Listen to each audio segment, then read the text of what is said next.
நீங்கள் பார்த்து கொண்டிருப்பது உங்கள் ஜாஷுவா டிவி. சகல ஜனங்களுக்கும் நற்செய்தி.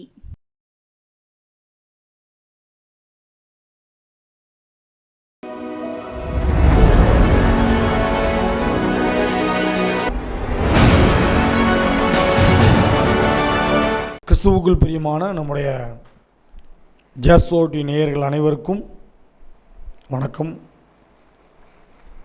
நம்முடைய ஆண்டவர் 2 மாதங்களை முடிக்க கர்த்தர் கிருபை செய்தார். ஒரு ஊழியத்தில் அடுத்த ஒரு லெவல், ஒரு தீர்க்கதரிசன வார்த்தை என்கிற ஒரு அடுத்த ஒரு ஊழியத்தை நம்முடைய ஜாஷுவா டிவியில் செய்வதற்கு கர்த்தர் எனக்கு பலனையும் பணத்தின் தேவைகளையும் சந்தித்து கொண்டு வருகிறார். கர்த்தருக்கு நான் நன்றி சொல்கிறேன். இந்த ஊழியத்தை இந்த வார்த்தையை கொடுப்பது கர்த்தர். அது என்னுடைய முயற்சி கிடையாது. எனக்கு தெரியுது. நம்ம அநேக இடங்களுக்கு செய்தி கொடுக்குறோம், பிரசங்கம் பண்ணுறோம், தேவனுடைய வார்த்தை வெளிப்படுவது அப்படியே எழுதி வச்சுருக்கிறோம், அது உண்மை இல்லைங்கள. ஆனால் இந்த ஒரு நிகழ்ச்சிக்காக எடுக்கப்படுகிற பிரயாசம் அதிகம். ஆண்டவரே எனக்கு ஒரு வார்த்தையை தாரும், ஒரு தீர்க்கதரிசன வார்த்தையை தாரும், அந்த வார்த்தையின்படி அது உண்மையாக இருக்கணும் ஏசப்பான்னு சொல்லி ஜெபிக்கிறது, அந்த ஆசை எனக்குள்ளே நிறையா. அண்ணன் நான் பேசுகிறேன். இந்த 2026 முதல் மாதம் கர்த்தர் நித்தமும் உன்னை நடத்துவார் அப்படிங்கிற ஒரு வார்த்தையை கர்த்தர் கொடுத்தார். ஏசாயா 58ஆம் அதிகாரம் 11ஆம் வசனத்தின்படி கர்த்தர் நித்தமும் ஒரு மாதமும் இன்னைய வரைக்கும் நடத்தி கொண்டு வருகிறார். என்னையும் என் குடும்பத்தையும் இந்த செய்தியை கேட்கிற அனைவரையும் வழி நடத்தி கொண்டு வருகிறார். அடுத்து 2வது மாதம் நீ ஆயத்தப்படு. இந்த லெந்து நாட்களுக்குள்ளாய் வருகிறதற்கு முன்பதாகவே நம்மளை ஆண்டவர் ஆயத்தப்பட சொல்கிறார். ஆயத்தப்படணும், இன்னும் ஆயத்தப்படு என்று சொல்லி எசேக்கியேல் 38ஆம் அதிகாரம் 7ஆம் வசனத்தின் மூலமாய் ஆண்டவர் பிப்ரவரி மாதத்திற்கான தீர்க்கதரிசன வார்த்தை ஆயத்தப்படு என்று சொல்லி பேசினார். இன்றைக்கு தேதி மார்ச் 1ஆம் தேதி 3வது மாதம் 2026ஆம் ஆண்டு. இந்த ஊழியத்திற்காக ஜெபித்திருக்கும் பொழுது தேவன் கொடுத்த ஒரு தெளிவான ஒரு வார்த்தை, நான் உண்டு பண்ணுகிற கர்த்தர். இந்த வார்த்தை எனக்கு நான் அப்படி ஜோம் பண்ணும்போது அந்த வார்த்தை எனக்கு கேட்கு. ஆனால் இது எப்படி, இது என்ன ஜோடி சேர்ந்து, இது எதில் இருக்குன்னு எனக்கு கண்டுபிடிக்க தெரியல. ஆனாலும் ஜெபம் பண்ணும்போது ஆண்டவர் வெளிப்படுத்துகிறாரு, நான் உண்டு பண்ணுகிற கர்த்தர். அப்படி அந்த வார்த்தை மறுபடியும் வந்துகிட்டே இருக்குது. அப்போ நான் எனக்கு கொடுக்கப்பட்ட கிருபையின்படி எனக்கு தெரியும். அப்போ நான் உடனே அதை யோசிக்கிறேன், அதை அடுத்த பார்ப்பதற்கு நான் வேதத்தை வாசிக்கிறேன். அதில் நிறைய வசனங்கள் இருக்குது.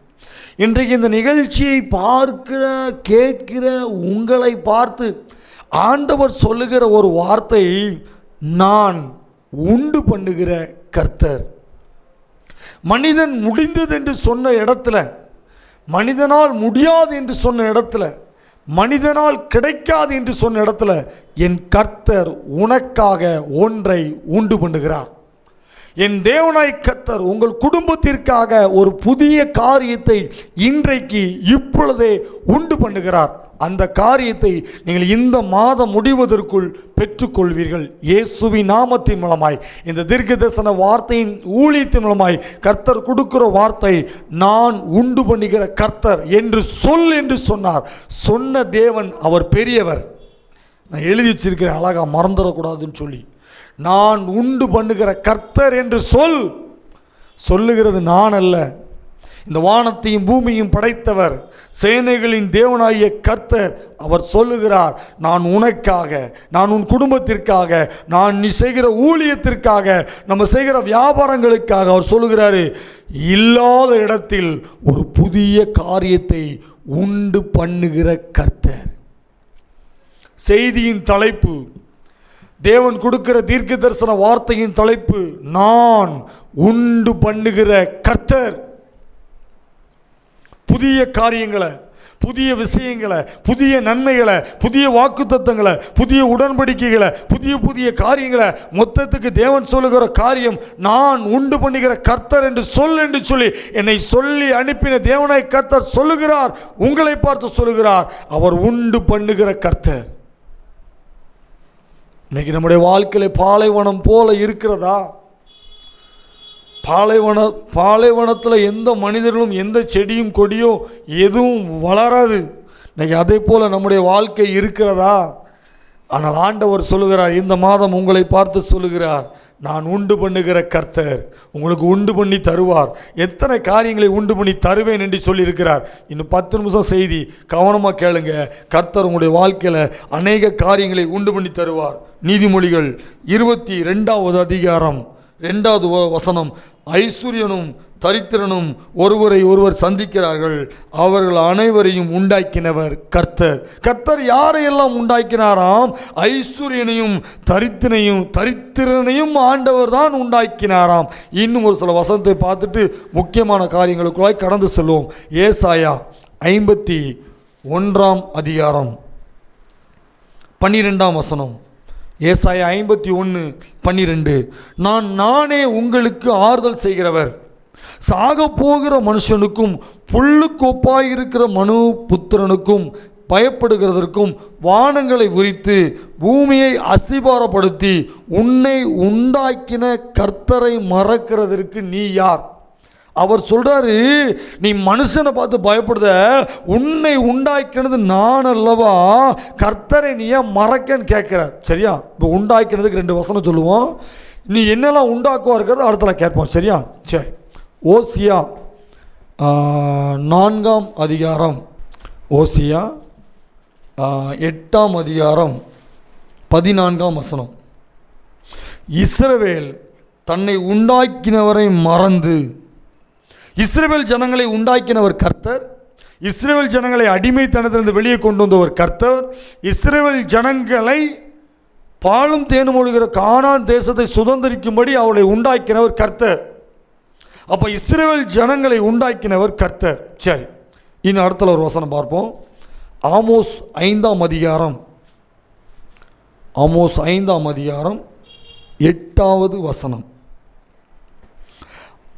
அவர் அருமீனையும் மிருக சிசுதியும் உண்டாக்கினவர், அவர் மரண இருளை விடிய காலமாக மாற்றி பகலை ராத்திரியாக அந்தகாரப்படுத்துகிறவர், அவர் சமுத்திரத்தின் தண்ணீர்களை வரவழைத்து அவைகளை பூமியின் விசாலத்தின் மேல் ஊற்றுகிறவர், கர்த்தர் என்பது அவருடைய நாமம். அவர் உண்டாக்கினவர், இந்த வானத்தையும் பூமி நிறைய காரியங்களை உண்டாக்கினவர் கர்த்தர் என்பது அவருடைய நாமம். ஒரு 3-4 வசனத்தை வாசித்திருக்கிறேன். நம்மளை உண்டாக்கினவர் கர்த்தர். சரியா? ஒரு வசந்த வசதி பாடத்தில் பார்ப்போம். ஒன்றுமே இல்லாத இடத்துல உனக்கு இன்றைக்கு ஒன்று உண்டு பண்ணி தரப்போகிறார். ஒன்றுமே எழுதி வச்சேன், தேவன் வெளிப்படுத்தினதை எழுதி வச்சிருக்க சொல்லிடுவோம். ஒன்றுமே இல்லாத இடத்தில் உனக்கு உண்டு பண்ணி தருகிறவர் கர்த்தர்.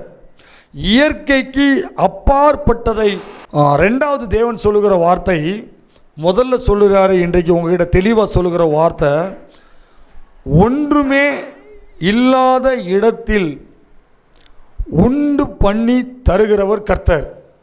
2வது சொல்லுகிற வார்த்தை, இயற்கைக்கு அப்பாற்பட்டதை உங்களுக்கு உண்டு பண்ணி தருவார். விசுவாசத்தோடு இருங்க. 3வது தேவன் சொல்லுகிறார், மனிதன் தொட முடியாததை உனக்கு உண்டு பண்ணி தருவேன் என்று கர்த்தர் சொல்லுகிறார். 3 காரியத்தை தெளிவாக இன்றைக்கு உங்க கூட பேசுகிறார். நீங்கள் கவனமாக கேளுங்க.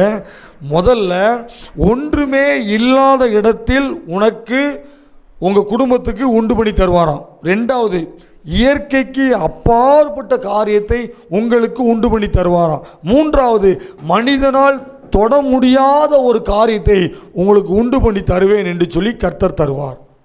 3 காரியத்தை அவர் தீர்க்க தரிசனமாக சொல்லியிருக்கிறார். அவர் உங்களுக்கு உண்டு பண்ணி தருவார். சரி, இப்போ ஆண்டவர் என்னதெல்லாம் உண்டாக்கினார் முதல்ல நமக்கு பார்ப்போம். வசனத்திலேருந்து பார்க்கும்பொழுது தான் இதனுடைய அர்த்தங்கள் நமக்கு புரியும். ஆதியாகமம் 1ஆம் அதிகாரத்திலிருந்து நீங்கள் வாசித்து பார்த்தீங்கன்னா, தேவன் ஆதியிலே தேவன் வானத்தையும் பூமியும் சிருஷ்டித்தார். 2வது வசனம் சொல்லுது, பூமியானது ஒழுங்கின்மையும் வெறுமையுமாய் இருந்தது. ஒரு காரியத்தை உருவாக்க வேண்டும் என்று சொன்னால் அதற்கு முன்பதாக அந்த இடம் எப்படி கிடக்கும்னா ஒழுங்கின்மையாய் வெறுமையாக அசிங்கமாக கிடக்கும். இப்போ ஒரு இடத்த நம்ம சரி செய்ய போகிறோம். அந்த இடத்த நம்ம சரி செய்ய போகிறோம் என்று சொல்லி பார்த்தோம் என்று சொன்னால், அந்த இடத்துல நிறைய முள் முளைச்சிருக்கும், நிறைய கல் கிடக்கும், நிறைய பாம்புகள் விஷப்பூச்சிகள் உள்ளே கிடக்கும். அந்த இடத்த நம்ம சரி செய்து கிளியர் பண்ணும்போது நம்ம பார்த்தோம் என்று சொன்னால், அந்த இடம் பெரிய இடமாய் அழகான இடத்தை நம்மளால் உண்டாக்க முடியும். இப்போ இதே போல தான் ஆண்டவர் இந்த உலகத்தை பார்க்கிறார். பூமியானது ஒழுங்கின்மையும் வெறுமையுமாய் இருந்தது. பரிசுத்த ஆவியானவர் ஜலத்தின் மேல் அசைவாடி கொண்டிருந்தார். அப்போ ஆண்டவர் பார்க்குறாரு, ஆதியாகமம் 1:3 வெளிச்சம் உண்டாக கடவுது என்று சொன்னார். வெளிச்சம் உண்டானது. ஆதியாகமம் 1:6 ஆகாய விரிவு உண்டாக கடவுது என்று சொன்னார். ஆகாய விரிவு உண்டானது. ஆதியாகமம் 1:8 வானம் உண்டாக கடவுது என்று சொல்லி வானத்தை அவர் உண்டாக்கினார். ஆதியாகமம் 1:9 10 வெட்டாந்தரையை உண்டாக்கி அதை பூமி உண்டாகி என்று சொல்லி பூமியை உண்டாக்கினார். ஆதியாகமம் 1:11 கனி தரும் விருட்சங்களை உண்டாக்கினார். ஆதியாகமம் 1:16 நட்சத்திரங்களை உண்டாக்கினார். ஆதியாகமம் 1:18 பகல் இரவு வெளிச்சம் இருள் என்று சொல்லி ஒவ்வொரு சூழ்நிலையை அவர் உண்டாக்கினார். ஆதியாகமம் 1:20 பறக்கும் பறவைகளை உண்டாக்கினார். நீங்கள் நேரம் கிடைக்கும்போது வாஸ்து பாருங்கள், ஆண்டவர் எதெல்லாம் உண்டாக்கினார்னு சொல்லி ஆதியாகமம் 1 விவரமாக இருக்குது. நம்ம இன்னைக்கு யோசிக்கும், ஐயோ என் வாழ்க்கை முடிஞ்சுது, இனிமேல் நம்மளால் எதுவும் உண்டாக்க முடியாது என்று சொல்லி இன்னைக்கு அழுது கொண்டு இருக்கிறோம். ஆனால் ஆண்டவர் சொல்லுகிறார், அனைத்து காரியங்களையும் உண்டாக்கினவர் கர்த்தர். ஆதியாகமம் 1:27 சொல்லுது, தேவன் தம்முடைய சாயலாக மனுஷனை சிருஷ்டித்தார், அவனை தேவ சாயலாக சிருஷ்டித்தார், ஆணும் பெண்ணுமாக சிருஷ்டித்தார், உண்டாக்கினார். நம்ம யாரா? தேவனுடைய சாயல். நம்ம தரித்திரம் பிடித்தவர் அல்ல, நம்ம ஒரு சனியம் பிடித்தவர் அல்ல, நம்மால் எதற்கும் உதவாதவர் அல்ல.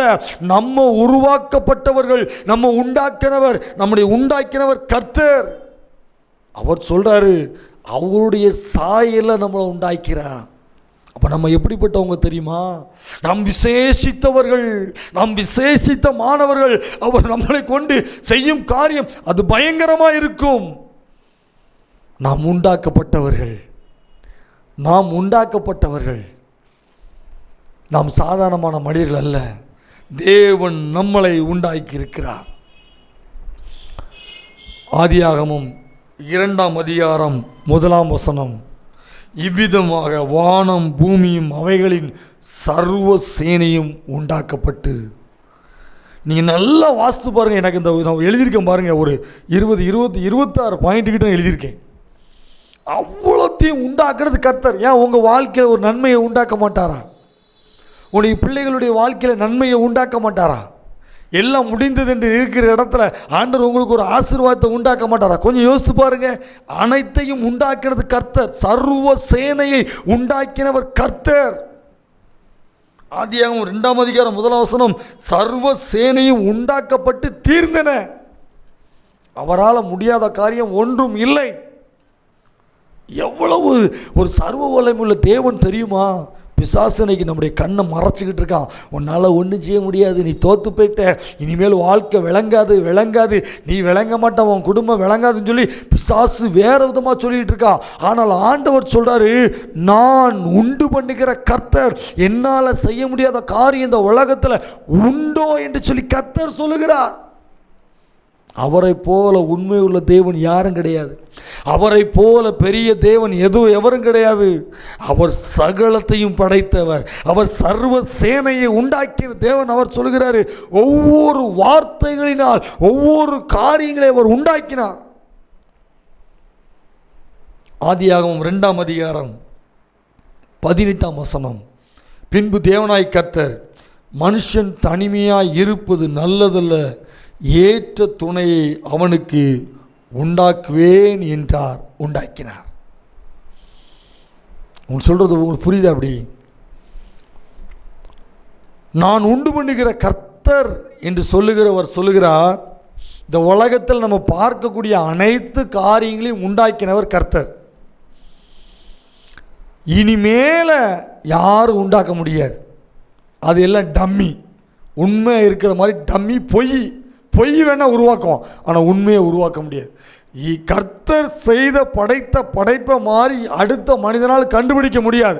எத்தனை விஞ்ஞானம் எவ்வளவு அறிவியல் வளர்ந்தாலும் என் கர்த்தர் உண்டாக்குறத மாதிரி எந்த மனிதனாலும் உண்டாக்க முடியாது.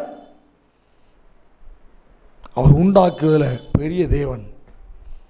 ஆதியாகமம் 3ஆம் அதிகாரம் 21ஆம் சம்பவம். ஆதாமும் ஏவலும் பாவம் செய்கிறாங்க. கடைசியில் ஆண்டவர் சொல்கிறாரு, ஆதியாகமம் 3:21, தேவனாகிய கர்த்தர் ஆதாமுக்கும் அவன் மனைவிக்கும் தோல் உடைகளை உண்டாக்கி அவர்களுக்கு உடுத்தினார். அப்பவும் ஆண்டவர் அவர்களை வெளியே அனுப்பலை. அவங்க 2 பேருக்கும் ஆடைகளை உண்டாக்கி அவர் தான் உடுத்தி விடுறாரு. நம்ம ஆண்டவர் அப்பெல்லாம் கைவிட மாட்டாருங்க, கைவிட மாட்டார். வேண்டான்னு அடித்து வெளியே தள்ள மாட்டார். அப்பவும் வெளியே விடலை, அவர்களுக்கு ஆடையை உண்டாக்கி உடுத்து வைக்கிறார். அதனால தான் நானே இந்த பிரசங்கத்தை எழுதுக்கு 1.5 மணி நேரத்துக்கு மேலே ஆச்சு. ஒரு பிரசங்கத்தை இந்த 20 நிமிஷம் செய்தி கொடுக்குறத எழுதி முடிக்க 1.5 மணி நேரத்துக்கு மேலே ஆயிட்டு. அவர் பேசுகிறாரு நம்ம கூட. அவர் சொல்கிறாரு, நான் உனக்கு உண்டு பண்ணி தருவேங்கிறாரு, நான் உனக்கு உண்டாக்கி தருவேங்கிறாரு. நான் இந்த இப்போ ஒரு 3 பாயிண்ட் டக்கெட்டுக்கு பார்த்துருவோம். சரியா? எதெல்லாம் இன்றைக்கி உண்டு பண்ண போகிறார் இந்த மாதத்தில். சரியா? கடைசி 3 நிமிஷம் இருக்குது, 3 நிமிஷம் செய்தியை கேளுங்க. எதையெல்லாம் இந்த மாதத்தில் ஆண்டவர் உனக்கு உண்டு பண்ணி தருவார். ஆதியாகமம் 18ஆம் அதிகாரம், ஆதியாகமம் 18ஆம் அதிகாரம் 12-13, கடைசி 3 நிமிஷம். ஆதியாகமம் 18ஆம் அதிகாரம் 12ஆம் வசனம் 13ஆம் வசனம். ஆகையால் சாராள் தன் உள்ளத்திலே நகைத்து, நான் கிழவியும் என் ஆண்டவன் முதிர்ந்த வயது உள்ளோருமான பின்பு எனக்கு இன்பம் உண்டாயிருக்குமோ என்றாள். அப்பொழுது கர்த்தர் ஆபிரகாமை நோக்கி, சாராள் நகைத்து நான் கிழவியாக இருக்க பிள்ளை பெறுவது மெய்யோ என்று சொல்வானேன். ஆபிரகாமுக்கும் வயசு முடிஞ்சுது, சாராளுக்கும் வயசு முடிஞ்சுது. நாங்கள் 2 பேரும் கிழவியாக மாறிட்டோம். ஆனால் எங்களுக்கு இனிமேல் குழந்தை உண்டாகுமா அப்படின்னு சொல்லி சாராள் அம்மா பேசுகிறாங்க. ஆனால் ஆண்டவர் என்ன செய்கிறாரு, நிறைய வாக்குத்தத்தத்தை கொடுத்துருக்கிறாரு. ஆதியாகமம் 21க்கு வாங்க. ஆதியாகமம் 21 3ஆவது வசனம். அப்பொழுது ஆபிரகாம் தனக்கு சாராள் பெற்ற குமாரனுக்கு ஈசாக் என்று பெயரிட்டாள்.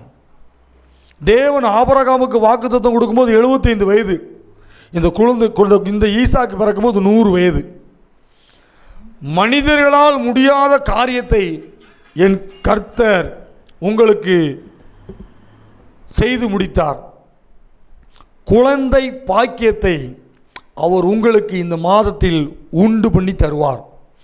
மனிதனால் முடியாததை, அந்த குழந்தை பார்ப்பதற்கு எந்த ஒரு அறிகுறியும் இல்லை அந்த உடம்புல, ஆனாலும் அப்படிப்பட்ட இடத்துல என் தேவனை கர்த்தர் இந்த மாதத்தில் உங்களுக்கு உண்டு பண்ணி தரப்போகிறார். குழந்தை பாக்கியம் என்கிற ஒரு பெரிய ஆசீர்வாதத்தை, பெரிய காரியத்தை, பெரிய நன்மையை கர்த்தர் உங்களுக்கு உண்டு பண்ணி தரப்போகிறார். 2வது பாயிண்ட், தோல்வி என்பது உங்களுடைய வாழ்க்கையில் இனிமேல் இல்லை. நீங்கள் அநேக தோல்வியை சந்தித்து, ஐயோ என் வாழ்க்கையில் வெற்றி இல்லையே, என் வாழ்க்கையில் எதுவுமே இல்லையே, நான் என்ன செய்வேன் ஏது செய்வேன்னு சொல்லி கலங்கி நீங்கள் உட்கார்ந்துருக்கிறீங்களா? என் தேவனாய் கர்த்தர் உங்களுக்கு என்னத்தை உண்டு பண்ணி தரப்போகிறாராம்? தோல்வி என்பது இனிமேல் இல்லாதபடி வெற்றி என்கிற வாழ்க்கையை உங்களுக்கு உண்டு பண்ணி தருகிறார். அது உண்டாக்கி தருகிறார். மோசே வாழ்க்கையில் ஆண்டவர் அநேக வெற்றியை கொடுக்கிறார். கிதியோனுடைய வாழ்க்கையில் ஆண்டவர் அநேக வெற்றியை கர்த்தர் கொடுக்கிறார். தாவீது என்கிற ஒரு மனிதனுடைய வாழ்க்கையில் ஆண்டவர் அநேக வெற்றியை கர்த்தர் கொடுக்கிறார். இன்றைக்கு உங்களுக்கும் ஆண்டவர் புதிய வெற்றியை உங்களுக்கு உண்டு பண்ணி தருகிறார். 3வது, ஒரு நன்மை அல்ல, இழந்து போன நன்மைகளை, இரட்டிப்பான நன்மைகளை உங்களுக்கு தரப்போகிறார். ஒரு நன்மை அல்ல, இழந்து போன நன்மைகளை, இரட்டிப்பான நன்மைகளை கர்த்தர் உங்களுக்கு தரப்போகிறார். யோபுவின் வாழ்க்கையில் யோபு இழந்து போன காரியத்தில் எப்படி எல்லாம் அழிந்து போனதோ, ஆனாலும் அவனுடைய வாழ்க்கையில் ஆண்டவர் உண்டாக்கி கொடுத்தார், உண்டு பண்ணி கொடுத்தார். உண்டு பண்ணின தேவனாய் கர்த்தர் உண்டு பண்ணி கொடுக்கிறார். யோபு தான் இழந்த அனைத்து காரியத்திலும் இரட்டத்தனியான நன்மையை பெற்றுக்கொண்டார். 4வது, அடுத்த ஆண்டவர் என்னத்தை உண்டு பண்ணுதாராம்? உங்களுடைய வாழ்க்கையில் ஆசீர்வாதத்தை உண்டு பண்ணுகிறார். ஏதோ ஒரு விதமான ஆசீர்வாதத்தில் குறைவுபட்டு உட்கார்ந்து இருக்கிறீர்களோ, இஸ்ரவேலரை ஆசீர்வதிப்பதே கர்த்தருக்கு பிரியம். உங்களை ஆசீர்வதிக்கிறது தான் கர்த்தருக்கு பிரியம். இந்த வசனத்தை நான் எத்தனை ட்ரிப்பு சொல்லியிருக்கேன் தெரியுமா? எத்தனை ட்ரிப்பு சொல்லுவேன் தெரியுமா? என்னை ஆசீர்வதிப்பது தான் கர்த்தருக்கு பிரியம். உங்களையும் கர்த்தர் ஆசீர்வதிப்பார். இந்த மாதத்தில் கர்த்தர் உங்களை ஆசீர்வதிப்பார். இந்த மாதத்தில் உங்கள் தேவையை கர்த்தர் சந்திப்பார். இந்த மாதத்தின் கடன் பிரச்சனையை கர்த்தர் அடைக்க கிருபை செய்வார். இந்த மாதத்தில் உங்களுடைய எல்லா காரியங்களையும் ஆசீர்வாதத்தை உண்டு பண்ணி உங்களுடைய வாழ்க்கையை தருவார். ஆபிரகாமை ஆண்டவர் ஆசீர்வதித்தார். ஈசாக்கை ஆண்டவர் ஆசீர்வதித்தார். ஆசீர்வதிக்கிற ஆண்டவர் எப்படி வரும், என்ன செய்வாங்க எனக்கு தெரியாது. கர்த்தரால் ஆகாத காரியம் ஒன்றுமில்லை. அவர் உங்களுக்கு ஆசீர்வாதத்தை உண்டு பண்ணுகிற கர்த்தர். கடைசியாக உனக்கு ஊழியத்தை உண்டு பண்ணி தருவார். சவுல் என்கிற மனிதன் அநேகருக்கு தெரியும், அநேக கிறிஸ்தவர்களை துன்புறுத்தின ஒரு மனிதன். அவனுக்கும் ஊழியத்துக்கும் சம்பந்தம் இல்லை, அவனுக்கும் கர்த்தருக்கும் சம்பந்தம் இல்லை. அவன் கர்த்தர் என்று சொன்ன மனிதர்களை சிறைபிடித்து கொலை செய்யவும் துணிந்த ஒரு மனிதன். இன்னைக்கு நம்ம ஊழியம் செய்கிறோமா? நீங்கள் ஊழியம் செய்கிறீங்களா? ஐயோ, என் ஊழியத்தில் ஒன்றுமே இல்லையே, என் ஊழியத்தில் எந்த ஒரு ஆவிக்குரிய மாற்றமும் இல்லையே, என் ஊழியத்தில் எந்த ஒரு வளர்ச்சியும் இல்லையே, நான் என்ன செய்வேன் எனக்கு தெரியலையே, ஊழியம் செய்ய நினைக்கிறேன் ஆனால் என்னால் முடியலை, என் ஊழியத்தில் மாற்றம் இல்லை, என் ஊழியத்தில் வளர்ச்சி இல்லைன்னு சொல்லி நினைக்கிறீங்களா? ஆண்டவர் உங்களை பார்த்து சொல்லுகிறார், ஒரு ஊழியத்தில் ஒரு புதிய காரியத்தை உண்டு பண்ணி தருவேன் என்று கர்த்தர் சொல்லுகிறார். ஒரு ஊழியத்தில் ஒரு புதிய நன்மை, ஒரு புதிய கிருபை, ஒரு புதிய விடுதலை, ஒரு புதிய ஆசீர்வாதம், புதிய காரியத்தை உண்டு பண்ணி கர்த்தர் தருவேன் என்று சொல்லுகிறார். கலாத்தியர் 9ஆம் அதிகாரம், கலாத்தியர் 1ஆம் அதிகாரம் 10ஆம் வசனம். மனுஷரை பிரியப்படுத்த பார்க்கிறேன், நான் இன்னும் மனுஷரை பிரியப்படுத்தவனாக இருந்தால் நான் கிறிஸ்துவின் ஊழியக்காரன் அல்ல. 12ஆவது வசனம், நான் அதை ஒரு மனுஷனால் பெற்றதும் இல்லை, மனுஷனால் கற்றதும் இல்லை, இயேசு கிறிஸ்துவே அதை எனக்கு வெளிப்படுத்தினார். ஊழியம் என்பது எந்த மனுஷனும் கற்றுக் கொடுத்து ஊழியம் செய்ய முடியாது, எந்த மனுஷனும் போதித்து என்ன செய்ய முடியாது, கற்றுக் கொடுக்க முடியாது. அது பரிசுத்த ஆவியானவரே கற்றுத் தருவார். அந்த பரிசுத்த ஆவியானவர் சொல்லுகிற வார்த்தை தான், உங்கள் ஊழியத்தில் புதிய காரியத்தை அவர் உண்டு பண்ணி தருவேன் என்று கர்த்தர் சொல்லுகிறார். நீங்கள் கர்த்தருக்கு பிரியமான ஊழியம் செய்யும் பொழுது, மனிதனுக்கு பிரியமான ஊழியம் அல்ல, நீங்கள் கர்த்தருக்கு பிரியமான ஊழியம் செய்யும் பொழுது உங்களுடைய ஊழியத்தை இந்த மாதத்தில் புதிய காரியங்களை உண்டு பண்ணி தருவேன் என்று கர்த்தர் சொல்லுகிறார். இன்னும் ஒரு வசனத்தை வாசித்து முடிப்போம். எபேசியர் 4ஆம் அதிகாரம் 13ஆவது வசனம், அவர் சிலரை அப்போஸ்தலராகவும் சிலரை தீர்க்கதரிசிகளாகவும் சிலரை சுவிசேஷகராகவும் சிலரை மேய்ப்பராகவும் போதகராகவும் ஏற்படுத்தினார். ஊழியத்தில் நிறைய வகை இருக்குது. அதில் நீங்கள் எந்த வகை, ஆண்டவர் உங்களை என்ன ஊழியத்துக்காக அழைச்சிருக்கிறாரு முதல்ல தேடி கண்டுபிடிங்க. அழைத்த அழைப்பில் நீங்கள் செய்யாமல் வேறு ஊழியத்தை செஞ்சோன்னா ஆண்டவர் உண்டு பண்ணுகிற காரியம் உங்கள் ஊழியத்தில் நடக்காது. ஆண்டவர் உங்களை என்ன ஊழியத்திற்கு என்ன பொறுப்புக்கு அழைச்சிருக்கிறார் அதை கண்டுபிடிங்க. இன்னொரு வசனம், இந்த வார்த்தைகளை கண்டுபிடிக்கும் பொழுது ஆண்டவர் நம்முடைய ஊழியங்களை ஆசீர்வதித்தருவார். கடைசியாக எபிரேயர் 5ஆம் அதிகாரம் 3ஆம் வசனம், மேலும் ஆரோனை போல அழைக்கப்பட்டால் ஒழிய, தேவனால் அழைக்கப்பட்டால் ஒழிய ஒருவனும் இந்த கனமான ஊழியத்துக்கு தானாய் ஏற்படுவதில்லை. ஆண்டவர் இந்த மாதத்தில் உங்கள் ஊழியத்தில் ஒரு புதியதொரு காரியத்தை உண்டு பண்ணுகிற தேவன் உண்டு பண்ணுகிறார். ஒரு நிமிஷம் கண்களை மூடி ஜெபிப்போமா? இந்த செய்தியை கேட்கிற உங்களுக்கு ஆண்டவர் சொல்லுகிற வார்த்தை, உண்டு பண்ணுகிற கர்த்தர். கண்களை மூடி ஜெபிப்போமா? நன்றி ஆண்டவரே, இந்த மார்ச் மாதத்தில் இந்த காலை வேளையில் பண்ணி பேசுகிற வார்த்தை, நான் உண்டு பண்ணுகிற கர்த்தர். நான் உண்டு பண்ணுகிற கர்த்தர் என்று சொல்லி அனுப்பின தேவன் நீர் சர்வ வல்லமை உள்ள தேவன். குழந்தை பாக்கியத்தை நீர் உண்டு பண்ணி கொடுக்கிறீர். வெற்றியுள்ள வாழ்க்கையை நீர் உண்டு பண்ணி கொடுக்கிறீர். இரட்டிப்பான நன்மைகளை நீர் உண்டு பண்ணி கொடுக்கிறீர். ஏசப்பா, ஆசீர்வாதத்தை நீர் உண்டு பண்ணி கொடுக்கிறீர். ஊழியத்தை நீர் மறுபடியும் ஏசப்பா நீர் உண்டு பண்ணி கொடுக்கிறீர். இந்த 5 காரியங்களை நீர் மறுபடியும் நீர் உண்டு பண்ணி கொடுக்கிறதற்காய் உமக்கு நன்றி. தொடர்ந்து உம்முடைய கிருபையும் உம்முடைய அன்பும் உம்முடைய இரக்கமும் ரோடு கூட இருக்கட்டும். கர்த்தர் தாமே இந்த தீர்க்க தரிசன வார்த்தையை கர்த்தர் ஆசீர்வதித்து அவருடைய வாழ்க்கையில், அவருடைய குடும்பத்தில், அவள் வேலை செய்கிற இடத்துல, அவள் செய்கிற ஊழியத்தில் எல்லாவற்றிலும் ஆண்டவரே இந்த தீர்க்க தரிசன வார்த்தை இயேசுவின் நாமத்தினால் நிறைவேறட்டும் என்று சொல்லி நான் ஜெபிக்கிறேன். மீட்பர் இயேசு மூலம் ஜெபிக்கிறோம் நல்ல பிதாவே, ஆமென். நான் உண்டு பண்ணுகிற கர்த்தர் உங்களுடைய வாழ்க்கையில் உண்டு பண்ணுகிறார். அதை நீங்கள் காண்பீர்கள். இந்த மாதத்தில் உங்களுடைய வாழ்க்கையில் உண்டு பண்ணி தருவார். ஆமென்.